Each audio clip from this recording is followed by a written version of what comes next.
नाजरीन, अल-हाजिब मंसूर कौन था जिसकी मौत पर यूरोप में जश्न मनाया गया, खुशियां मनाई गईं और यूरोप के एक बड़े बादशाह अल्फांसो ने अपनी मलका समेत उसकी कब्र पर जश्न मनाया, शराब पी, खैमा लगाया और उस पर बल्कि उसको गालियां दी अल-हाजिब मंसूर को। तो सामने खड़े एक शख्स ने कहा कि अगर नीचे वाला जिंदा होता और सांस भी लेता तो तुम सब की मौत वाक़ई हो जाती। इस पर अल्फांसो दौड़ा उसको कत्ल करने के लिए, तो उसकी बीवी ने उसको रोक कर कहा, कहे तो वो सच रहा है, क्योंकि उसकी ज़िंदगी में तो तुम लोग उसके खिलाफ कुछ ना कर सके और आज ये है कि तुम भड़के मार रहे हो और ये शर्म की बात है।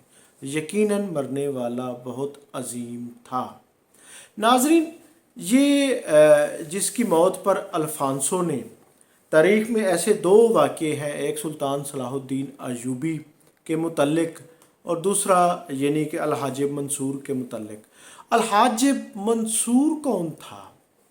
नाजरीन, ये उंदलिस में 326 हिजरी को पैदा हुआ था। गरीब घराने में पैदा हुआ, सिपाह में भर्ती हो गया था और फिर तरक्की करते करते अमीर बन गया और इसने यूरोप को 50 से ज़्यादा जंगों में शिकस्त दी थी और कभी शिकस्त खाई नहीं थी।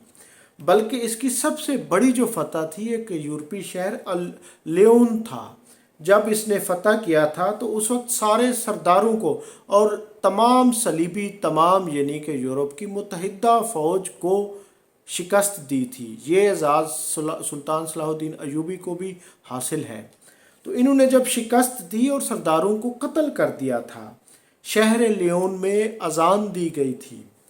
तो नाजरीन, इस पर ये शख्स सारी ज़िंदगी शिकस्त जिसको ना दे सके और इसकी दुआ थी कि या अल्लाह, मैं मैदान जहाद में ही मुझे मौत आए, मुझे बिस्तर पर मौत ना आए। और ये फ्रांस की सरहद के साथ लड़ते हुए शहीद हो गया था। और जब यानी कि ये शहीद हो गया तो फिर यूरोप में जश्न मनाया गया, इसकी कब्र पर फिर अल्फांसो ने जश्न मनाया।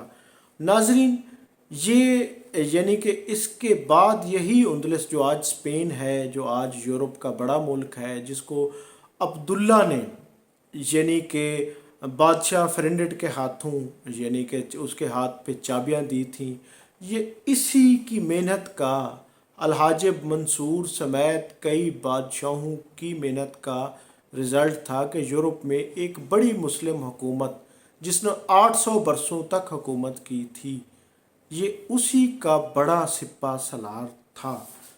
जी हाँ, इसका नाम तारीख़ में यानी इसका पूरा नाम मोहम्मद बिन अबी आमिर अल-हाजिब मंसूर, जिससे पूरा यूरोप कांपता था और इसने तमाम यूरोप के बादशाहों को शिकस्त दी थी। ये एजाज़ या सुल्तान सलाहुद्दीन अयूबी को था या फिर अल-हाजिब मंसूर को। और अल-हाजिब मंसूर यूरोप की ओल्ड हिस्ट्री में उसका नाम बाकायदा बड़े नेगेटिव उससे यानी लिया जाता है कि वो एक डाकू या राजन जिसने यहाँ तबाही मचाई। लेकिन ये मुसलमानों का हीरो था जिसने 50 से ज़्यादा हमलों में एक भी शिकस्त नहीं खाई थी। ये था अल-हाजिब मंसूर। नाज़रीन, मैं हूं अब्दुल रऊफ़ रूफ़ी और आप देख रहे थे अल-हाजिब मंसूर की तारीख़। चैनल को सब्सक्राइब करें, वीडियो को लाइक करें। बहुत शुक्रिया। Thank you. अल्लाह हाफ़िज़।